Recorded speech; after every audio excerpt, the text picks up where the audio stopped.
Tenemos por una parte Octopus Energy, que está Roberto Ginés, que es CEO de la compañía. Octopus es una compañía multinacional de energía renovable, nacida en el Reino Unido, que suministra electricidad verde y gas y a hogares a empresas en España. Destaca por ofrecer tarifas transparentes, sin compromiso de permanencia, herramientas digitales intuitivas y soluciones avanzadas de autoconsumo solar con baterías. Nos acompaña también por parte de Grupo Mazo, Julio López Orellana, que es el jefe de informática. Es una empresa líder en transporte frigorífico y logística de mercancías a temperatura controlada en España, fundada en 1933 en Alcira. En Alcira, Valencia, y cuenta con una sólida trayectoria familiar de más de 90 años en el sector logístico. Está también por parte de Cecotec, Federico Sepúlveda, que es el director general de la compañía. Cecotec es una empresa española, valenciana, especializada en el pequeño y gran electrodoméstico, tecnología del hogar, cuidado personal y movilidad urbana. Fundada en 1995 en Alfafar, Valencia. Y por último, Ascires. Nos acompaña Manuel Santabárbara, el director de I+D+I de Ascires. Yo creo que nos podemos ir sentando si cabemos aquí un poco todos y así estamos un poquito más cómodos. Perdón, que de la espalda por aquí. Digo, es una empresa, es un grupo biomédico español, pionero y referente en las áreas de diagnóstico por imagen, medicina nuclear, genética médica y oncología. Bueno, como ven, son 4 sectores completamente diferentes. Ejemplos, yo creo que magníficos de lo que hemos estado hablando. Aquí, pues bueno, yo lo que creo es que hemos visto un informe en el que la digitalización no es una opción estratégica, es una opción clave para mejorar incluso los datos económicos de una compañía. La buena noticia, si quieren, es que en la parte básica de la digitalización estamos bien. La mala es que seguimos estando muy lejos de los líderes y que en la parte de digitalización avanzada tenemos aún un buen trecho que recorrer. Hoy tenemos, como decía, la suerte de contar con 4 directivos de sectores sanidad, logística, industria de consumo y salud, que están viviendo ese proceso de digitalización y aplicándolo a sus respectivos negocios. Yo creo que vamos a tratar en estos 40 minutos de responder eso de si es verdad que existe una relación entre competitividad y digitalización. Y de verdad, si esto dentro de 10 años echaremos la vista atrás y diremos que efectivamente la digitalización era un factor de competitividad claro. Bueno, lanzo una primera pregunta para cada uno, os presentéis también un poco, digáis cómo estáis aplicando la digitalización en cada una de vuestras compañías. Si os parece, vamos a empezar de aquí hacia allá. Y os presentáis y decís, y una pregunta que añadiría yo a esto, si mañana desaparecieran todos los sistemas digitales de la empresa, es decir, no hubiese nada, gracias a mitos o a lo que fuese, dice, ¿qué porcentaje de vuestro negocio dejaría de funcionar? Por favor. El nuestro, el 100%. El 100%. Bien, es un buen inicio. Nosotros, bueno, Octopus Energy, yo creo que mucha gente nos conoce. Nosotros somos una compañía energética que está en 11 países. Somos nativos digitales porque nacimos en 2015 y cuando lanzamos la empresa lo primero que hicimos fue la página web, ¿vale? Con lo cual somos nativos 100% digitales. Somos una compañía que desde el 2015 en el ADN hemos trabajado en el dato siempre, una robustez de información siempre acorde al negocio. Eso nos permite hacer una interpretación con diferentes agentes de IA y otras múltiples plataformas que tenemos muy rápida. Pero quería un poco aterrizar el informe porque la Comunidad Valenciana es un sitio fantástico. Trabajar aquí es una maravilla. Nosotros estamos en el edificio de enfrente. Hemos atraído un montón de talento de gente que no es española, daneses, italianos, alemanes, ingleses. Y la digitalización evidentemente está relacionada con la rentabilidad, pero yo creo que hoy en día está relacionada con la vida de las personas. Yo creo que esto es mucho más trascendental. Todos nos estamos acostumbrando a un entorno digital y las empresas, por supuesto, tenemos que ser las primeras, ¿no?, en llegar ahí. Ya independientemente del servicio que vendas, ¿no?, porque el nuestro, dentro de lo que van a hablar a todo el mundo, el mío es el más fácil, ¿vale? Porque es la luz de casa y la tenemos todo y muy fácil. Pero yo sí que diría que al final las empresas estamos constantemente apostando por eso. Y daría un poquito también una pincelada de una cosa que nos lleva pasando desde Navidades, que es un poco sorprendente, y es que en el mundo digital, al final acabamos hablando muchas veces en las zonas geográficas de talento, ¿no? Y talento, yo es que hablo de personas, porque para mí todas tienen talento. Y creo que es una cosa muy importante que está pasando, y la estamos viendo en Valencia y en Madrid, y es que nosotros estamos empezando a coger perfiles de gente que ha estudiado FP, informática, ¿vale? Un módulo, 2 o 3 años, y lo estamos cogiendo, lo estamos poniendo al frente de un proyecto pequeño dentro de la empresa, evidentemente con agentes de IA y una serie de plataformas y tal. Yo utilizo IA todos los días, tengo 6, ¿vale? Si hubiera 7 y me gustara la 7ª también, o sea, creo que es una herramienta y hay que utilizarla.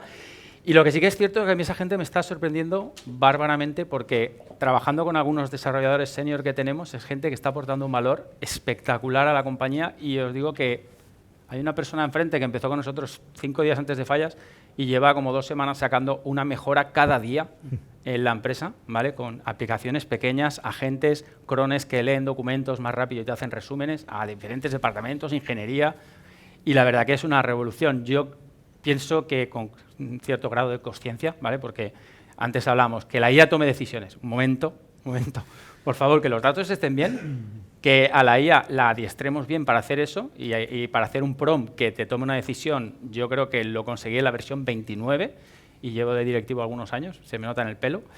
Entonces, bueno, pero creo que hay una revolución en marcha y lo que hay que hacer es subirse en la medida de lo posible y sobre todo yo creo que, y la gente tiene a veces, la empresa, yo he tenido que dar 5 charlas sobre la IA porque hay mucha gente que piensa que la IA le va a sustituir, ¿vale? La IA sustituye horas improductivas de los equipos. O sea, tareas, las cosas que tienen pasos, se pueden sustituir por un sistema de IA o por un pequeño agente. Yo me acuerdo de la primera vez que se lo expliqué al equipo de finanzas y administración, no me hablaron. No me habló nadie. Es verdad que luego se ha implantado y ahora hemos montado como una especie de academy dentro de la compañía en la que le hemos dado a 48 personas una licencia premium de cloud y les estamos pidiendo que hagan una serie de cosas para mejorar dentro de sus equipos el trabajo de sus compañeros y está funcionando muy bien y la gente ya no ve esto como un riesgo, sino me acaban de dar una caja de herramientas que hace muchas cosas, ¿no? O sea, yo creo que estamos en esa página y a mí sí que me gustaría decirle a todas las empresas y a toda la gente que, oye... Que es una apuesta segura. Es interesante. Muy bien. ¿Tu turno? Bueno, buenos días. En nuestro caso, si desapareciera la tecnología, los camiones seguirían estando ahí, pero desde luego nos costaría muchísimo más gestionar las cargas cada día. Habría que multiplicar por no sé cuánto el número de gente que se encarga de organizar todo eso. Si solo nos ocurriera a nosotros como empresa de transporte, desde luego nuestros competidores nos pasarían por la derecha y desde luego dejaríamos de ser competitivos totalmente. Entonces, bueno, esa sería un poco la reflexión.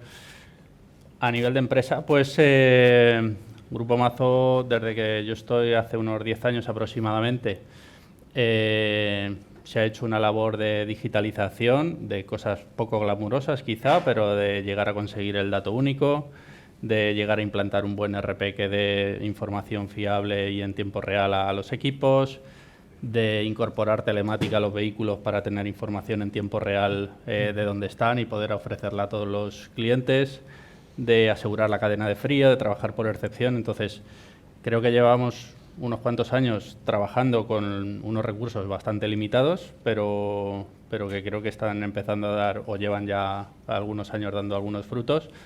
Estamos sumándonos también a la incorporación de inteligencia artificial, al desarrollo de agentes que optimizan de puertas hacia adentro. O sea, en nuestro caso, por ejemplo, si se trata de medir lo que se ve de puertas hacia afuera, probablemente saldríamos de los peores, porque no hacemos comercio online, es una simple página web de presencia en Internet, pero de puertas hacia adentro, desde luego, estamos haciendo, creo que, cosas interesantes que mejoran productividad con unos retornos de inversión, creo que brutales. Se venden por sí solos a quien quiere comprar la idea, desde luego.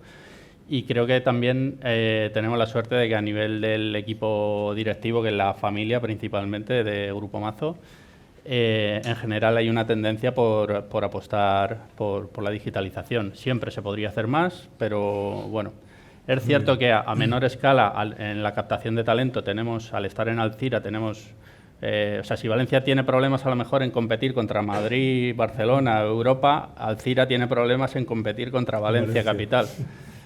Pero soy un poco de la misma opinión de que si regularizas la comparación, o sea, en Alcira yo me vine de Madrid, yo estaba trabajando en Madrid en una gran consultora y demás, y me vine porque en mis cuentas me salía rentable vivir en Valencia, aunque ganara un poco menos. La calidad de vida que yo he ganado supera con mucho si he dejado de ganar un poco de dinero.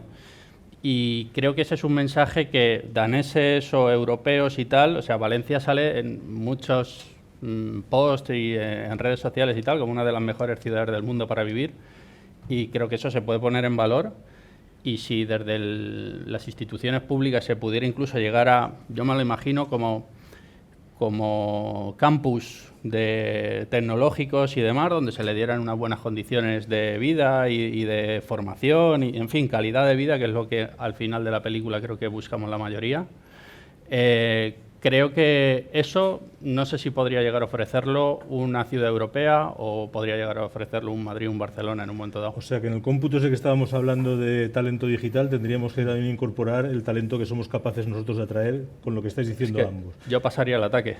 En el caso hemos visto energía, logística, en vuestro caso tecnología del hogar. En el caso de Cecotec, justo antes de venir a este evento hemos tenido una entrevista con un brasileño, con un alemán y con un norteamericano. Yo mismo soy de Sevilla. Valencia es una plaza magnífica para atraer talento, sin duda. De hecho, diría que es hasta fácil de atraer talento porque en Valencia se vive muy bien y hay una red productiva alucinante. Yo, que soy sevillano y me encanta mi ciudad, más quisiera decir que en Sevilla hay lo que hay aquí en Valencia. Dicho eso, en el caso de Cecotec, si se cayera hoy la red, tendríamos graves problemas, pero tengo que decir que el almacén seguirá funcionando.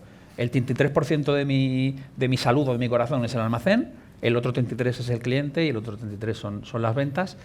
Si se cae ADI, puedo inyectar pedidos a través de un Excel.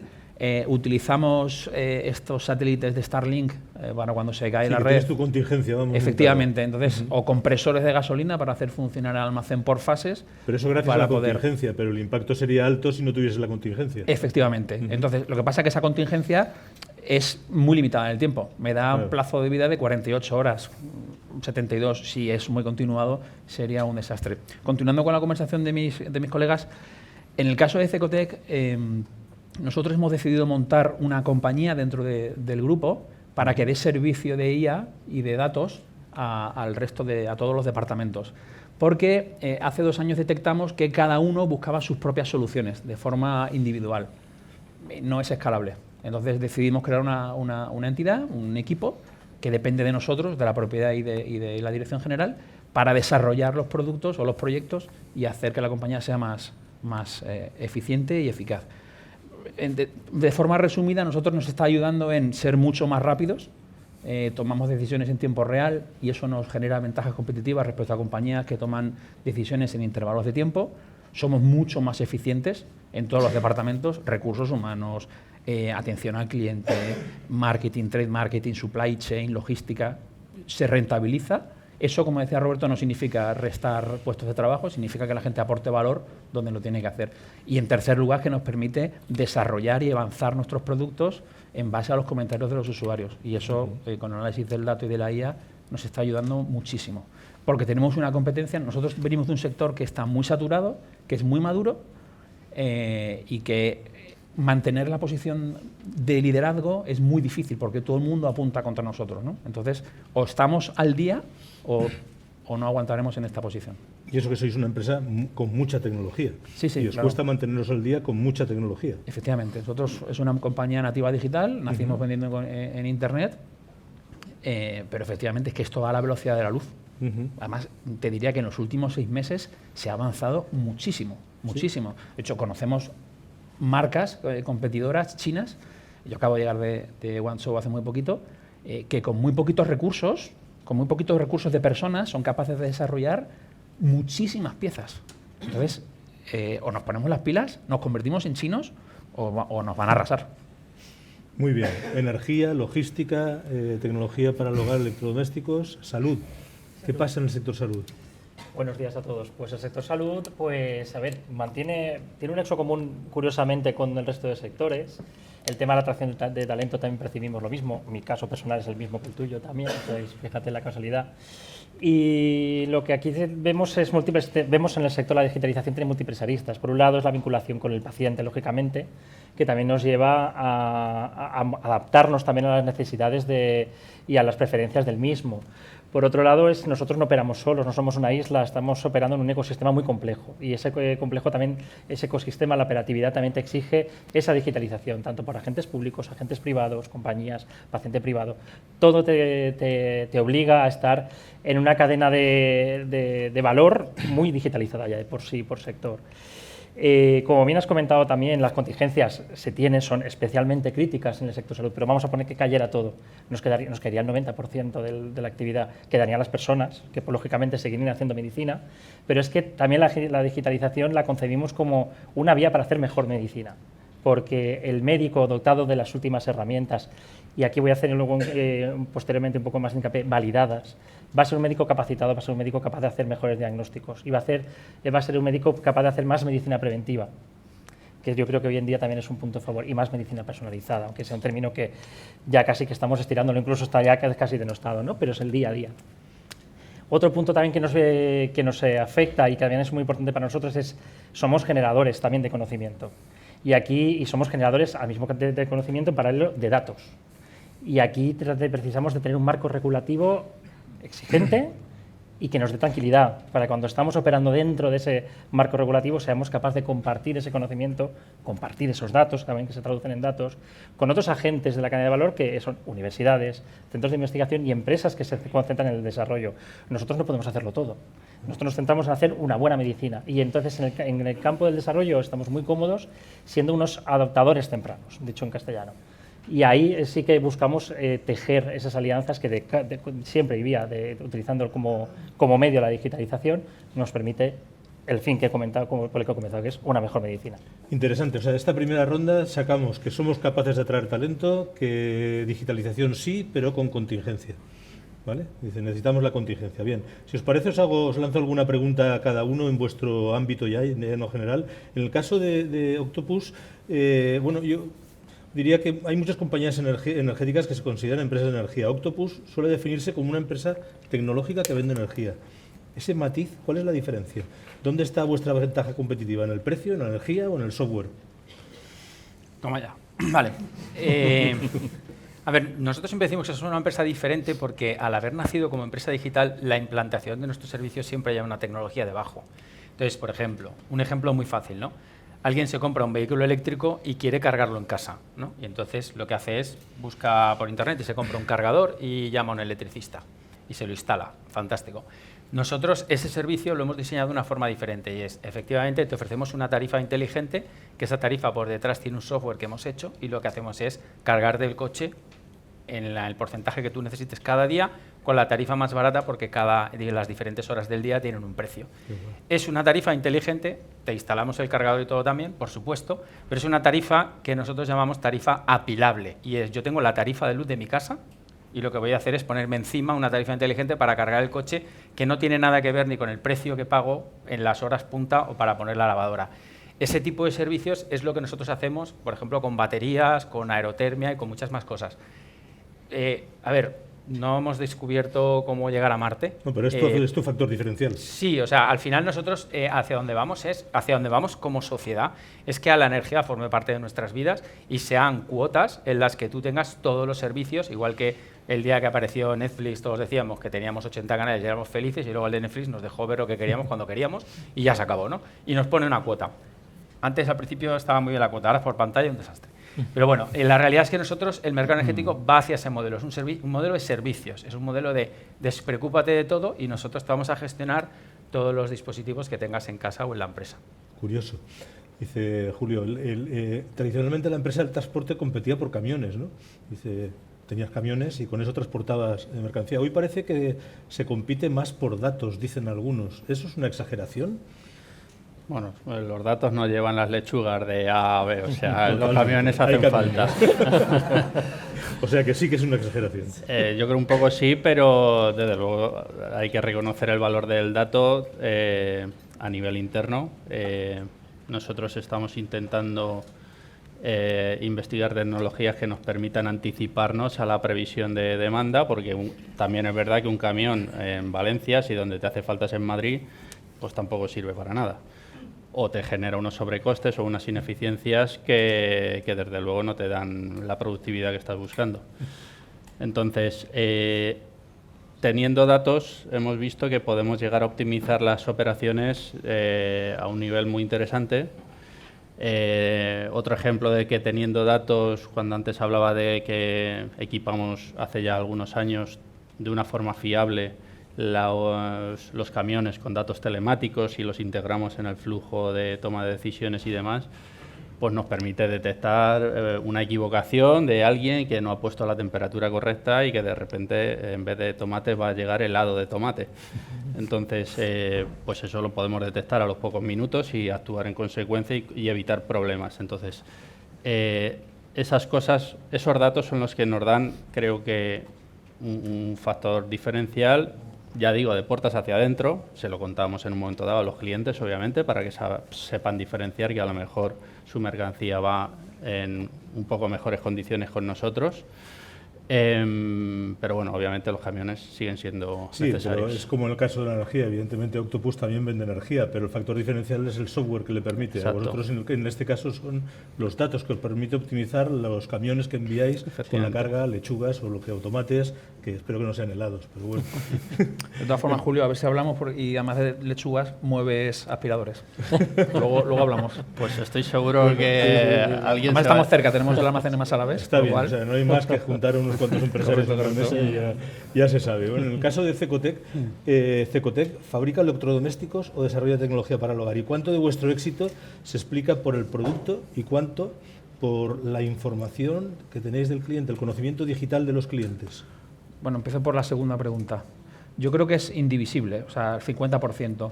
Tú puedes desarrollar un producto de éxito sin haber tenido en cuenta la interacción del cliente, y eso es un caso de marketing de éxito de suerte, o puedes desarrollar o tener mucho dato de cliente y desarrollar un mal producto, con lo cual vas a tirar el dinero. Es que es indivisible, ¿vale?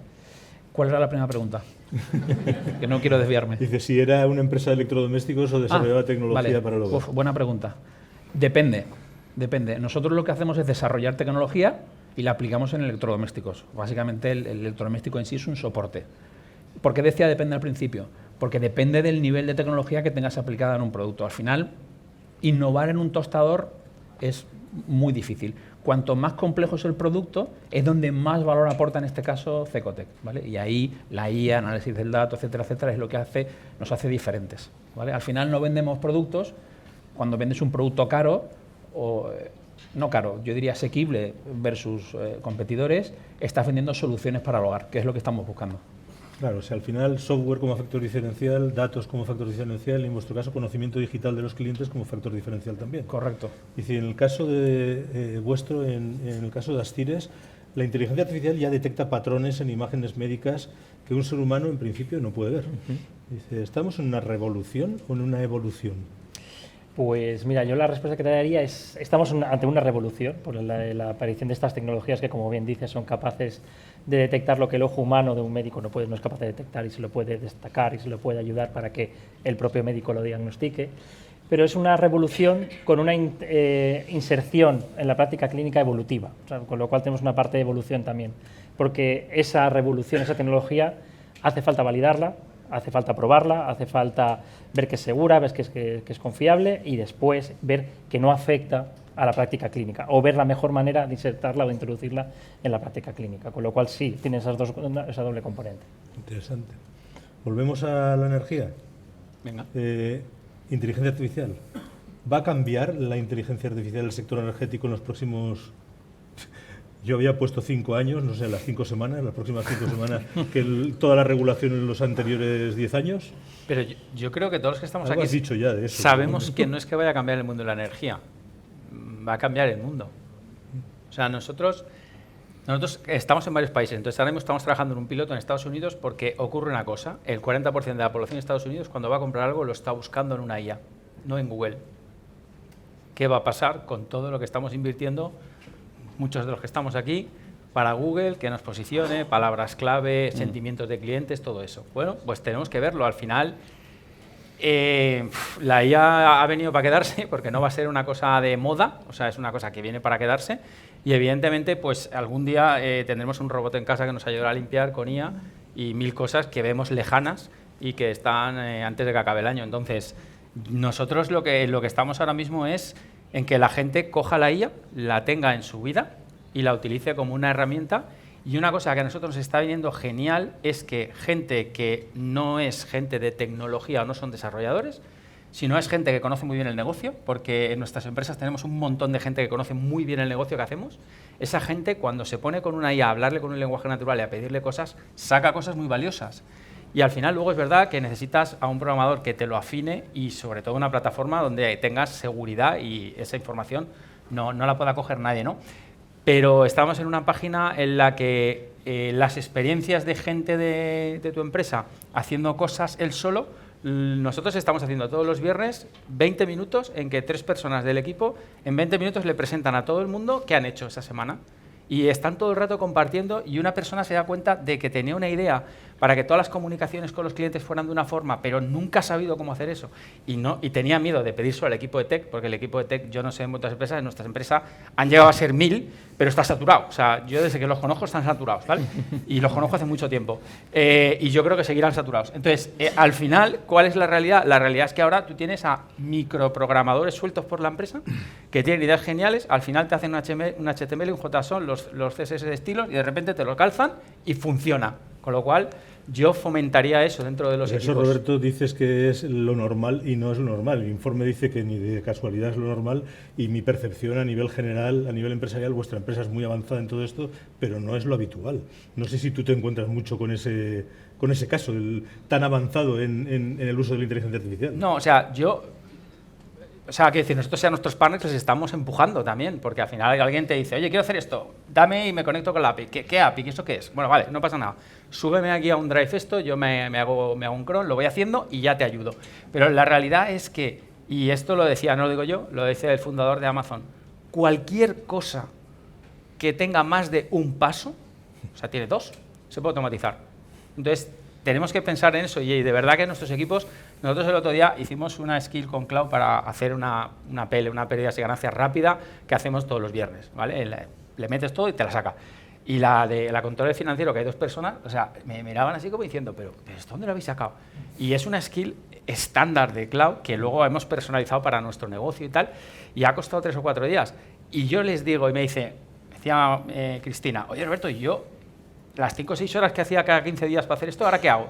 Y le dije, es que es muy fácil, Cris, te pones a pensar cómo podemos mejorar, porque tú sí que sabes de qué va esto, porque llevas aquí 4 años. Pero Roberto, ahora cuando me vaya yo a casa voy a pedirle la PNL de Octopus. Pues la sacamos cada 15 días ahora. Ya, vale. En vuestro caso, Julio, una pregunta muy concreta. ¿Qué decisión importante tomáis hoy, gracias a los datos, que no tomaríais hace 5 o 10 años? ¿Hay decisiones importantes de las que son importantes a nivel de estrategia y dirección que se toman en base a la información que manejáis? Pues se toman decisiones, desde luego, basadas en datos, pues por ejemplo, para planificar las compras del año siguiente, en la renovación de la flota. Desde luego se tienen los datos de cómo ha ido el año anterior y se puede consultar un poco la tendencia.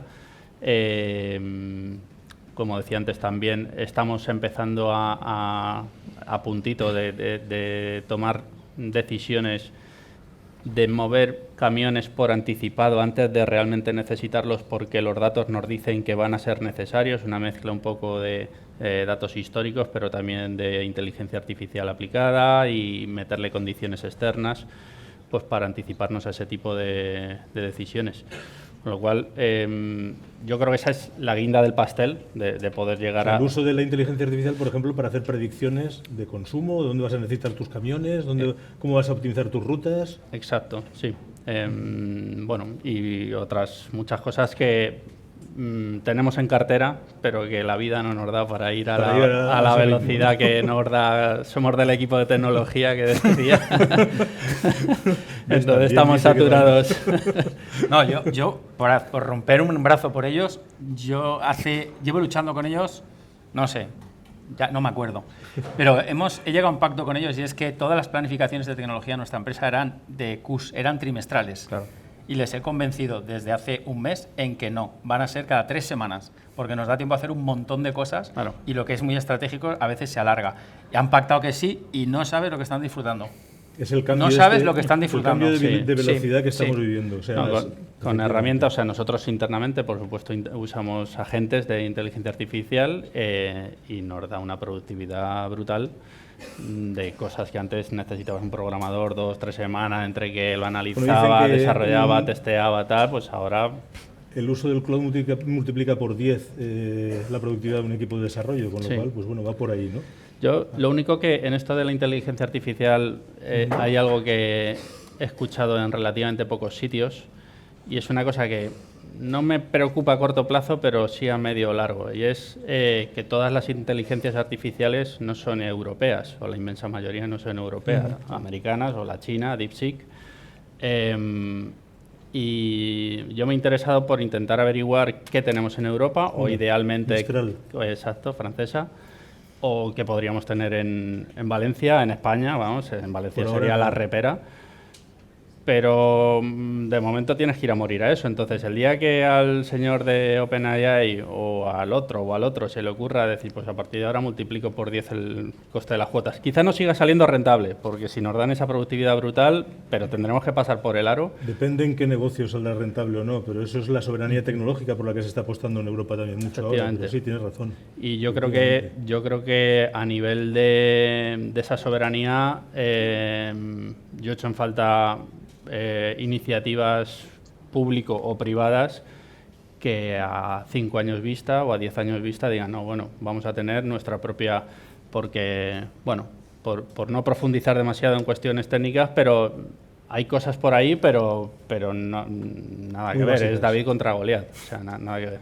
Totalmente de acuerdo. Por seguir un poco con este tema de la inteligencia artificial, ¿crees que acabará siendo más importante en los productos de consumo la inteligencia artificial que el propio hardware del producto de consumo? Buena pregunta y difícil respuesta. Yo creo que en muchos casos sí, como hablaba antes, en función de la complejidad del artículo. Hoy en día el hardware es muy fácilmente copiable, imitable. Hacer un molde es sencillo. Todos podemos fabricar, todos, incluso sin experiencia, productos de gran calidad de forma relativamente fácil. Por contestarte, y hago un símil con un robot aspirador, ¿no? El cliente quiere que el robot aspirador limpie solo y lo haga bien. Y eso es software, no es hardware. Entonces, no te puedo responder con un sí o un no. Bueno, hay quien dice hace ya mucho tiempo que el mundo es software, no es hardware. Claro. El hardware es una necesidad, pero el mundo es software, ¿no? Efectivamente. Muy bien, muy interesante. Digo, y una cuestión un poco delicada. ¿Quién se equivoca menos hoy al hacer un diagnóstico? ¿Un algoritmo entrenado con millones de imágenes o un médico con 20 años de experiencia? ¿Qué opinas? Una pregunta dolorosa. Sí, es complicada. Por darte respuesta, es decir, aunque me gustaría que acabáramos oyendo esta disyuntiva de qué es mejor, ¿no? Está claro que hay muchos estudios que han hecho comparativas y en análisis muy simplificados, muy acotados, de características muy concretas, es verdad que la IA ha ganado. Pero en cuanto ha habido casos más complejos que ha requerido un mínimo más de contexto, se nos va abajo. Porque tenemos un problema también en el sector salud, igual que también pasará en otros sectores, la calidad del dato con la que ha sido entrenada esa inteligencia artificial. Si no ha habido un buen entrenamiento, esa inteligencia se diluye, se pierde, se confunde y alucina, que es un término que hemos utilizado. Y aquí pasa y es excepcionalmente grave, con lo cual yo me quedo con el médico de 20 años de experiencia, a pesar de estar en el área de investigación y desarrollo, aunque sé que la inteligencia artificial bien entrenada va a venir a ser una ayuda y que va a evitar esa disyuntiva va a ser el médico, con una buena inteligencia artificial, quien va a darte los mejores diagnósticos, que te va a aplicar, te va a hacer el mejor seguimiento y te va a dar la mejor medicina. Sí, está claro que al final la inteligencia artificial es una herramienta de apoyo, en este caso al médico. Digo, pero sí que es verdad que estamos utilizando muy pocas imágenes para entrenar a los algoritmos. Dice, en Europa se producen millones de imágenes al año que no se están utilizando para entrenar a los algoritmos.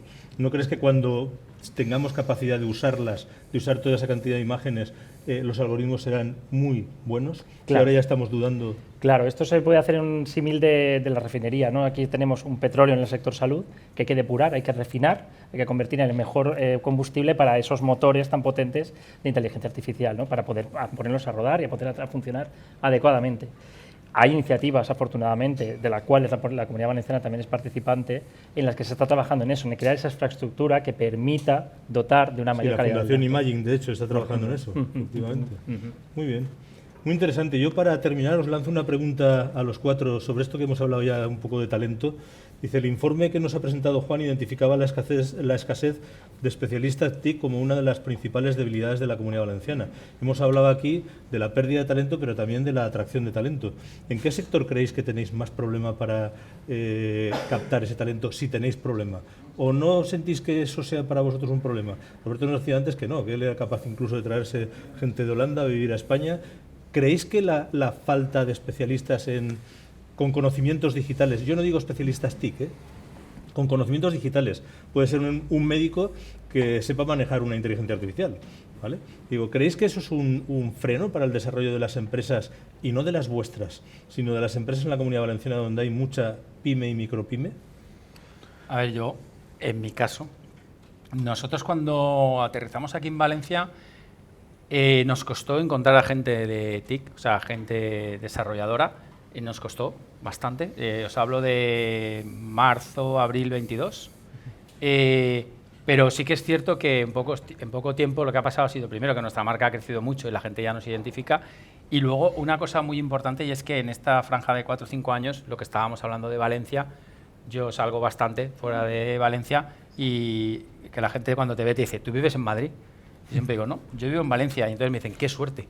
La verdad que Valencia ahora se ve desde fuera como un sitio brutal para vivir, y es evidente. Yo no soy de fuera de Valencia, yo soy de Valencia todavía. Y la verdad que es increíble. Entonces yo creo que nosotros, por ejemplo, la gran suerte que tenemos es que nuestra marca atrae talento, y la ciudad donde estamos también de por sí ella sola, ¿no? Entonces, la verdad que nosotros ahora complicación no tenemos, la verdad. ¿En vuestro caso? ¿También qué pensáis de las pymes y micropymes que hay en...? Sí, de lo que se trata es de personas que no son TIC, que son en nuestro caso, gestores de tráfico, administrativos, etcétera, pero que tengan esa capacitación digital. Normalmente, y no tiene por qué ser una regla 100% que se cumpla siempre, pero cuando se incorpora gente un poco más joven, ya vienen con esas capacidades, con esa mente de usar esas herramientas. Pero es verdad que sigues teniendo todavía gente que, pues, porque no ha tenido la ocasión de formarse, porque empezó a trabajar sin eso y demás, pues todavía les cuesta este tipo de herramientas. Entonces, bueno, estamos, yo creo, en un impasse, y allá donde estamos nosotros, por ejemplo, o quizá generalizando fuera de la ciudad, puede ser un poco más complicado incorporar gente que tenga esas capacidades digitales, pero bueno, muy bien. Hay que estar Yo intento responderte. Vale. Nos ha pasado una cosa muy curiosa. En los tres últimos años era habitual que el director de sistemas o de IT viniera con un folio diciendo, oye, el equipo me está pidiendo estas subidas, y no había más remedio que hacérselas, ¿vale? Eso ya ha dejado de suceder, eso es muy importante. En segundo lugar, que no sé si está relacionado con la IA y con la digitalización, pero es muy importante que las marcas transmitan valores a la gente joven. La gente joven hoy ya no solo se mueve por dinero, que es por supuesto muy importante, sino que buscan otras cosas, y que tu marca sea vendedora en ese sentido es muy importante. Y en tercer lugar, nos está sucediendo, no sé si a vosotros, es que Valencia atrae mucho talento de fuera, gente latinoamericana con un nivel de formación espectacular y gente muy joven con unas ganas de trabajar alucinante. Entonces, si tenéis la oportunidad de contratar esos perfiles, son gente súper trabajadora y muy bien formada, muy bien formada. ¿Pero tienes un problema con el permiso de trabajo de la gente que viene de Latinoamérica aquí, que cuesta...? Sí, eso es otra historia. Sí, claro. Eso cuesta. Se soluciona. Se soluciona, efectivamente. Pero es una fuente de talento muy buena. Nosotros tenemos 31 nacionalidades aquí, ahí enfrente. Claro, brutal. Muy bien. Y gente argentina, uruguaya, brasileña, como dices, muy buena. Sí, correcto. Muy bien. ¿Tu caso? Bueno, yo sí que le doy al informe, sí que yo creo que sí que está acertado también en el análisis que efectúa. Yo creo que sí que falta, es importante seguir formando, sobre todo en el ámbito sanitario, esa adaptación para el uso de estas herramientas que han insertado, pero también es cierto que con esta capacidad de captación que estamos teniendo, está entrando mucho profesional ya capacitado, ya sensibilizado, que ya es muy buen usuario de inteligencia artificial, a pesar de tener carreras que teóricamente no están vinculadas, como son las de las ramas de ciencias de la salud. Y también tenemos la fortuna, que hay un matiz que a mí me hace estar muy esperanzado, es la producción de talento que tenemos. También es verdad que estamos en la ciudad de Valencia, que es más fácil, que tenemos en las universidades y en institutos de formación profesional, también está dándonos muy buena materia prima, permitidme entre comillas, en talento, y con lo cual lo estamos aprovechando. Muy bien, pues yo creo que llegamos al fin de esta mesa redonda. La verdad es que ha sido interesantísimo. Muchas gracias por participar con nosotros. Y bueno, yo no sé, un gran aplauso para estos señores. Gracias.